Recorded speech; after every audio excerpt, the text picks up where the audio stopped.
Hello guys and welcome back for another tutorial. Today I will show you how to fix the Elementor Ctrl V paste error with CloneWebX and UIBrainX. So as you can see this photo exactly on the screen. So let's get straight into it. Now first open your dashboard and then go to the plugins. After that click on installed plugins. Once you have clicked on installed plugins, you will find yourself on this page. So here you have two main things that you should check: Elementor and Softlight.io integration.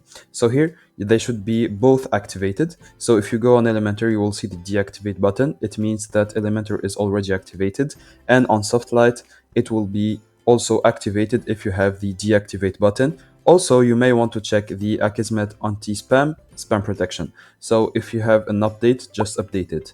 Now, if these two are active and you still have your problem, then go to Elementor and then click on settings. So as you can see here where I have my mouse, and then click on settings. Now once you are here, click on the featured section and then scroll down until you see the container section. Now in the container, you should find this list where there is default. You should click on it and click on active. Now once you have clicked on active, scroll down and click on save changes. So now go back to your web page and then click on export in the bottom right corner.